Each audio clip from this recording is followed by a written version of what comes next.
I didn't come to give a speech, I came to go to church.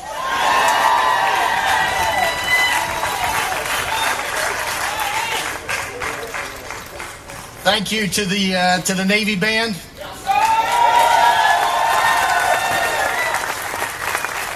This is Navy Week in Tampa.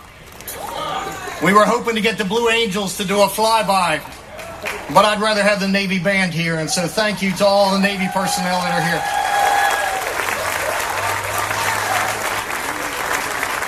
To this amazing city of Tampa Gospel Choir. Now we're talking. And in case you missed it, Councilmember Guido Maniscalco, he was the guy going this way when they were going that way. To all of you, thank you for joining me today. This is an exciting day for our community. I will try not to keep you long. I know it is hot, but this is an important day for us. You know, my wife is here, and I told her earlier this week, honey, I'm sorry I haven't been around very much. I haven't been able to run through the mall at the last minute to buy you a Mother's Day gift. So I built you a $35 million park.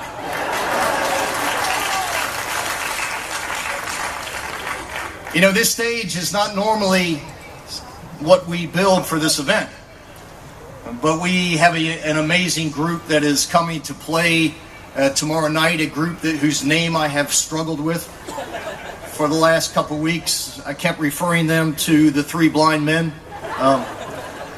Clearly, that is why I hire hipsters around me. So Third Eye Blind is responsible for all of this, and we appreciate that. To the city staff that is here today that helped make this all possible, to the elected officials that are in the audience today, would the elected officials please stand up so that you can be recognized as well?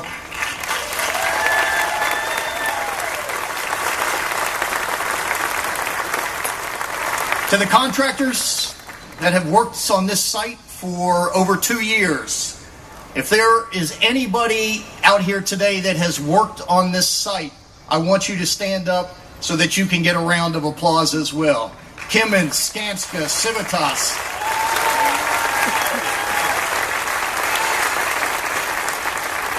And to our Parks and Recreation employees, this is your project. You have been out here. I have been hounding you. I've been riding you. Every Sunday I would sneak through that hole in the fence and come out here and violate every OSHA rule in the book. No hard hat, no boots, but I was checking on the work and you did an amazing, amazing job. And to all the sponsors that helped make this weekend possible, to Norma Jean Likes, whose generous contribution has allowed us to do some benches and some shade structures. To the Tampa Bay Buccaneers, and I see Darcy Glazier here. Darcy, thank you for being here. To the Tampa Bay Rays, who are here as well.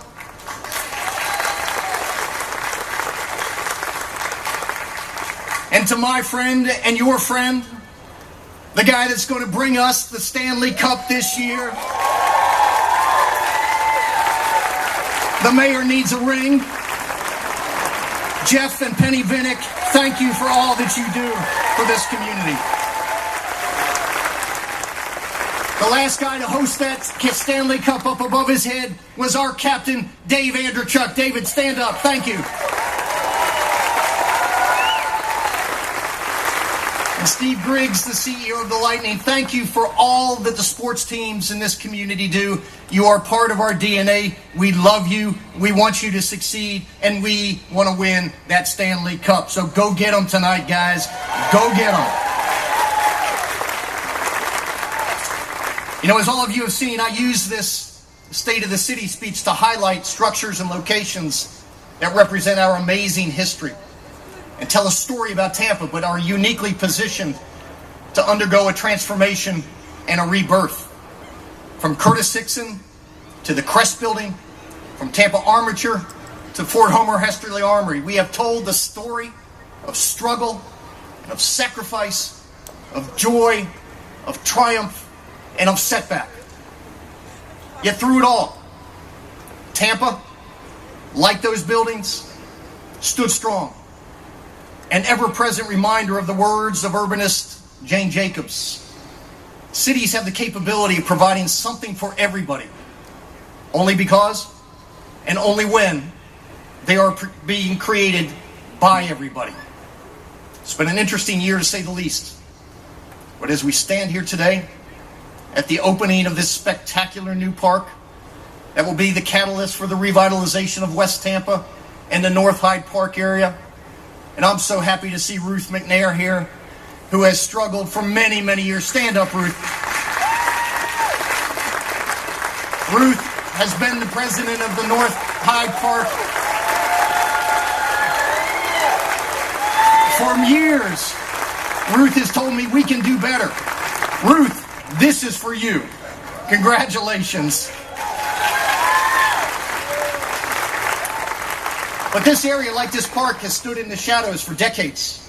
Now, this park will stand as a testament to the commitment of this city to ensure that that rising tide of prosperity floats all boats. It signals the beginning of the renaissance of West Tampa and the anchor of the West River redevelopment project that we broke ground on yesterday, just a few blocks from here, with our partners at the Tampa Housing Authority. This 150-acre project will change the face of historic West Tampa and create a mixed-use neighborhood focused on the Hillsborough River. There will come a day when you can start at Bayshore Boulevard and choose which side of the river you recreate on. This park was not cheap, but nothing done well ever is. It took courage on the part of our city council to invest the dollars necessary to build this. They are to be commended, and I would like all of them, Councilman Cohen, Councilman Miranda, Councilman Vieira, and Councilmember Maniscalco, to stand up and take a bow for having the courage to do it right.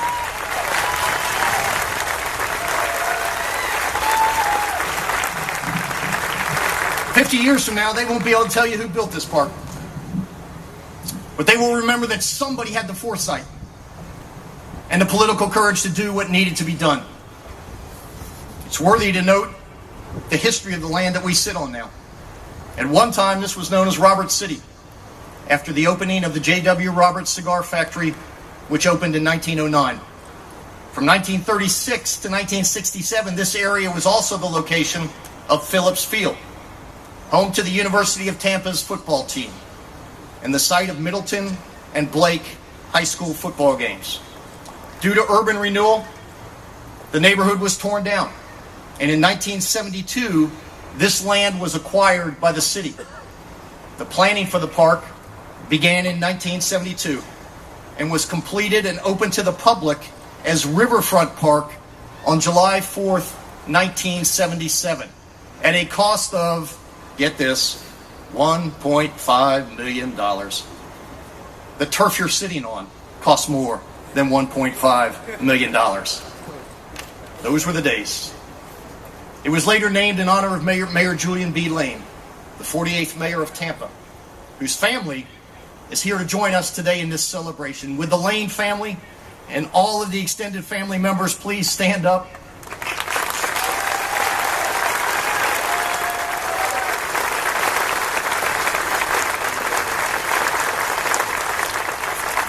Mayor Lane served in a particularly challenging time in our city, as Tampa integrated its schools for the first time, and also for the first time worked closely with the biracial committee to integrate peacefully our downtown businesses like the Woolworth's Lunch Counter.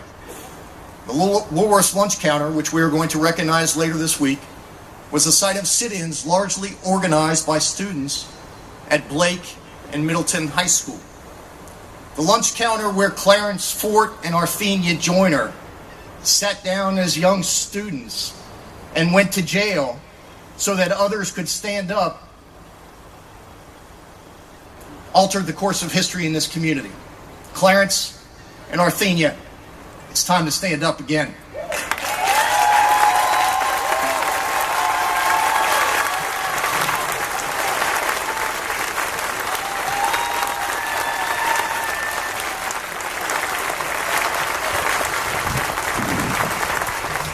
Even then, this city understood that in our diversity we're stronger, that as a city divided could not succeed.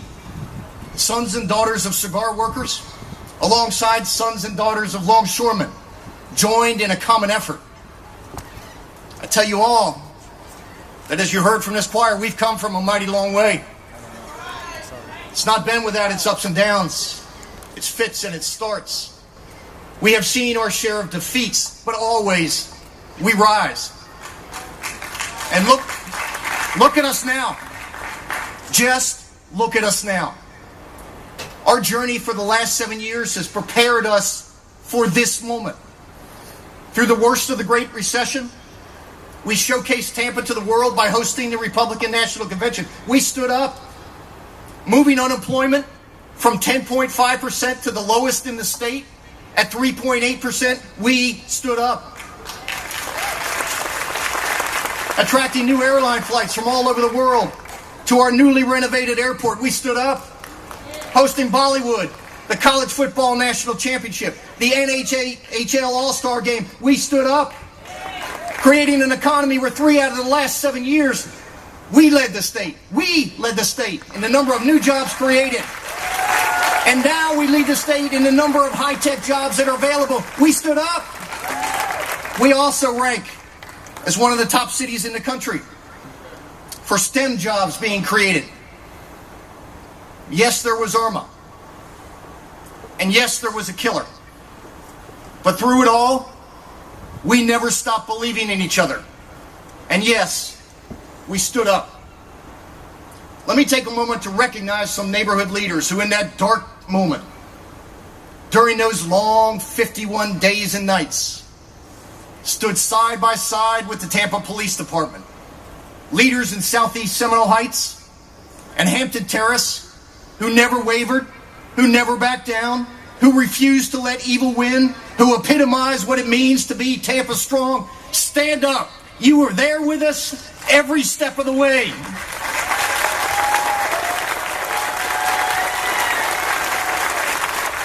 They never quit on Chief Dugan. They never quit on the men and women who were out there every day. They never quit. Thank you for epitomizing what Tampa strong means. You know, every day as I travel this city, I'm reminded of what is good about this place we call home. It's a special place. It makes me proud to see that sense of hope from New Tampa to Ballast Point, from Sulphur Springs to Seminole Heights. There's a sense of pride in what Tampa's becoming. We're not perfect. In fact, we're far from it. There are still fiscal challenges that are looming. The economic impact from the Great Recession has been long and deep.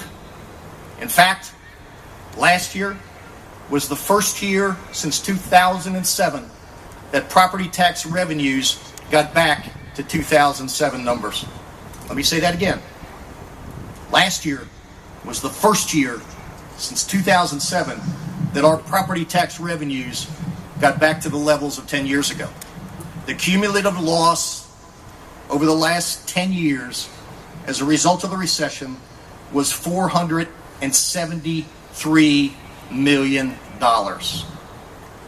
And yet we do the same job better than we've ever done it, with 700 less people, more efficient, more practical, doing a job as well as the city has ever done it.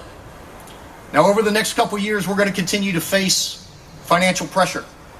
And that is compounded by an outright attack on local government by leadership in the Florida legislature. I've been around government, city government, for 30 years. And I've never seen such a blatant attack to undermine local government and to strip away the powers of self-governance. It's wrong. And it needs to stop. It's not all of them, but it's a lot of the leadership. And you can vote against those that vote against you. During the campaign season, they run around talking about their conservative principles, how less government is better, how smaller government is more efficient, how government closest to the people is the best government. Well, guess who the hell that is? That's us. That's us.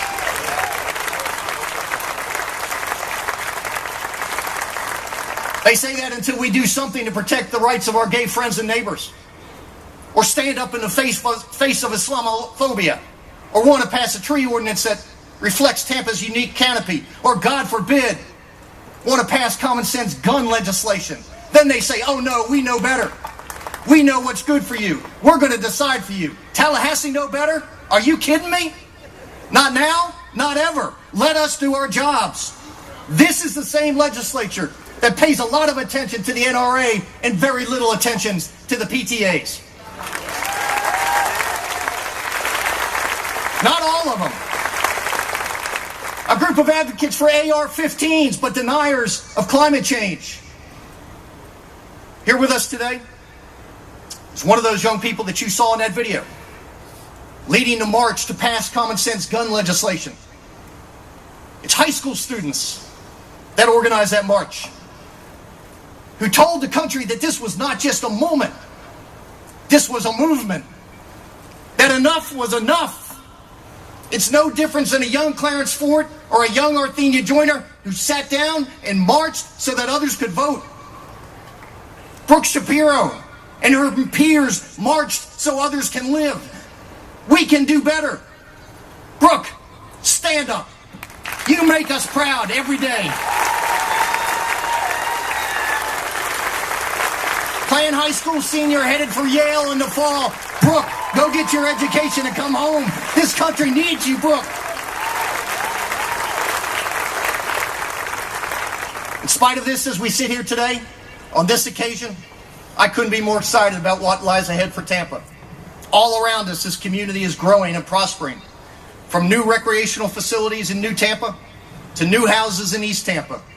From the redevelopment of the West River and the revitalization of historic West Tampa to the explosive growth downtown anchored by Jeff's Water Street project that will reshape our city as we know it. From the new restaurants in Seminole Heights and Tampa Heights to the new homes in Sulphur Springs. There is a new sense of optimism, a sense of destiny, a belief that our best days are yet to come. New jobs, new corporate relocations, and thousands of young people who are flocking to our city to be a part of this special place that we call Tampa. Instead of a city that exports its talent to other places, we have become a talent importer. No longer are our children having to leave Tampa for Charlotte or Austin. Now they are coming home and they're bringing their friends with them. But I also recognize that not everyone enjoys the benefits of our progress yet. That is why last year, standing in front of many of you, I announced a new initiative, Autism Friendly Tampa. It was a commitment from me to those touched by autism and their families, that the city was going to make a concerted effort to ensure that you have the same opportunities to enjoy all that Tampa has to offer. 1 in every 68 individuals is affected by autism. Each person touched by autism has their own unique challenges. Today, because of Autism Friendly Tampa, more than 2,700 city employees have been equipped with the training and education to better understand those challenges, to be an accepting and a calming force for those who may have felt at times that a visit to the park would have been too overwhelming, or that finding a camp for their son or daughter was impossible. Now they know, when they sign their kids up for a summer camp, our staff has an awareness and an appreciation of the needs of those kids facing autism. When you visit a park, we have developed experience stories housed right on our website so you can know and review what to expect at the Riverwalk or at Curtis Sixon Park or Perry Harvey Park. Thanks to a Disney grant, we now have a new sensory-friendly playground being installed in New Tampa, Al Lopez, and Tacoma Trail. By June 1st, those improvements will be open and ready for play. It doesn't end in our parks and youth programs.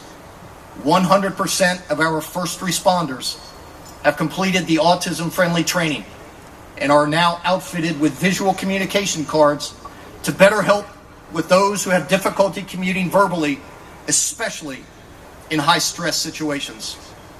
And I've appointed an autism-friendly advisory board, a cross-section of professionals, parents, and those affected by autism to help guide the city as we grow and continue to shift our culture.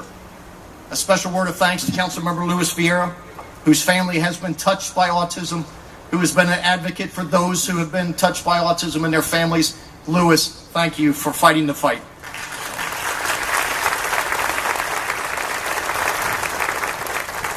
This progress has only been possible thanks to our partners at the Center of Autism and Related Diseases and Disabilities who work alongside our city staff to accomplish this.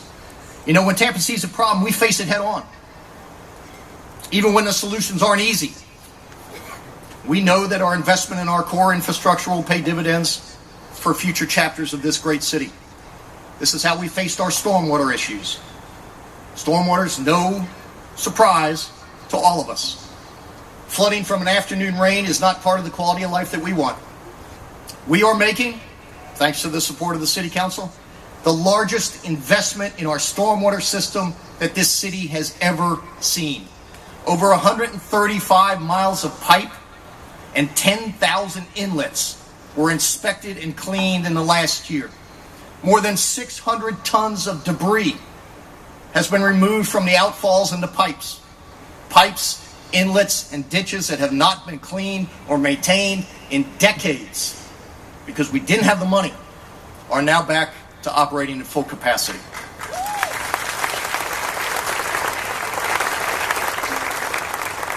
And that's just the start. Over the next 2 years, more than $70 million in projects are scheduled to be completed, further maximizing our current stormwater infrastructure and investing in new capital projects where we need them. But planning for our future also means dealing with water. We need innovative and transformative solutions to address our unprecedented growth that we are experiencing. One of those issues is water and the availability of water. The Tampa Augmentation Project, otherwise known as TAP, is a groundbreaking project that will sustain our water needs and the needs of our region for decades to come. We've had a great ally in the Florida legislature in Dana Young. Dana, thank you for being there for us on the water issue. Today, the city of Tampa discharges more than 50 million gallons of almost drinkable, highly treated water into the Hillsborough Bay every day. It's been great for the Bay, but just imagine what we could do with that water to replenish the aquifer and repair the environment. Through TAP, this reclaimed water, a valuable resource that could be additionally purified and made even safer, could be a sustainable regional drinking source. TAP is critical to the Tampa Bay region. If fully implemented, TAP can provide millions of gallons of water a day to the city and to the region and relieve pressure on groundwater sources, all the while improving the health of the environment, of Sulphur Springs, and the lower Hillsborough River. When we are finished, TAP will be a model for the nation as we show how we can design and implement alternative water supplies. We cannot wait until we have needs that we cannot meet. Tampa is leading on water. We're embracing the science and laying the groundwork for new water supplies that take the pressure off the environment and are completely sustainable. You know, in the course of my 7 years as the mayor, I've seen the city shine a light on darkness in the most trying times. Stay and Play is a light still shining for the kids of Tampa. Every year, its light shines brighter. Since the summer of 2015, when we introduced Stay and Play, there have been more than 175,000 visits by children in some of our tougher neighborhoods. And every year the program grows. We had 10,000 more visits last year than we had the previous summer. And this summer too, 7 days a week, open till midnight. Kids in some of our tougher neighborhoods will have a safe place to just be kids. To not worry about being victims of random gunshots. To not be seduced by the streets and the gangs. A place to meet mentors or to hear a guest, to learn a sport, a music production. A place to just be a kid. Now, time and time again, when asked what is the most pressing issue facing our community, our residents say transportation and and traffic congestion. We have failed to provide solutions for too long. It is far beyond the time for tangible change. We're working hard at planning for the extension and modernization of the streetcar.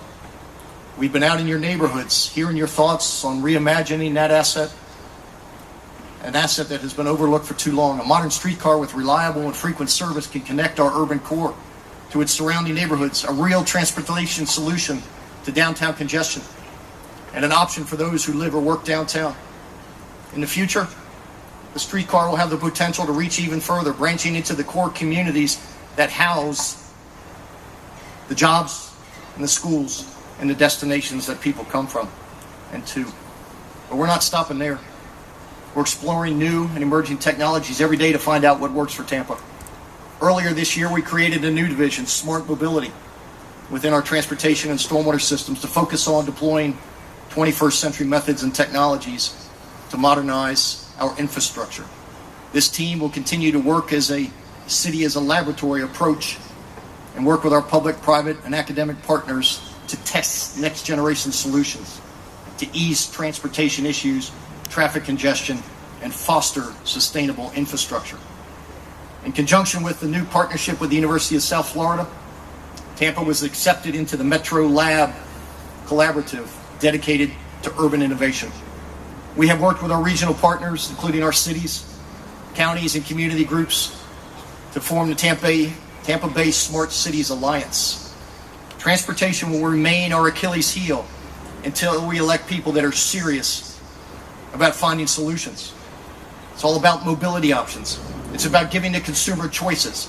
It's not just one option, it's many. It's HOV lanes, a far more robust bus system that is attractive to riders of necessity as well as riders of choice. It's bus rapid transit, it's ride-sharing services, and eventually it's autonomous vehicles. And yes, it includes rail. Now I know that there are some who think rail is a UN plot. And now I know those trolls are firing up their laptops now to start cranking out those anonymous comments on the internet. But the reality is, for the urban core, rail is part of the solution. Part of the solution, not the solution, part of the solution. But without a dedicated revenue source, none of this is possible. Without an opportunity to vote for ourselves, whether we choose to tax ourselves, none of this is possible. Denying us a vote is to deny us our future. It's time to let us vote. We can figure it out ourselves. We don't need the county commission to tell us what we can and can't do. We can figure it out ourselves. Now we continue to work with our partners in St. Pete, Clearwater, Hillsborough County, and Pasco County, recognizing that as a region, our strengths far outnumber our weaknesses, and that our combined assets dwarf our liabilities. When St. Pete succeeds, Tampa benefits. Whether it was our combined effort to attract Amazon HQ2, or whether it was Mayor Kreisman's courageous decision to allow the Tampa Bay Rays to look in Hillsborough and Pinellas, we are in this together. We grow our regional assets. We protect our regional assets. The Rays are a regional asset. We are in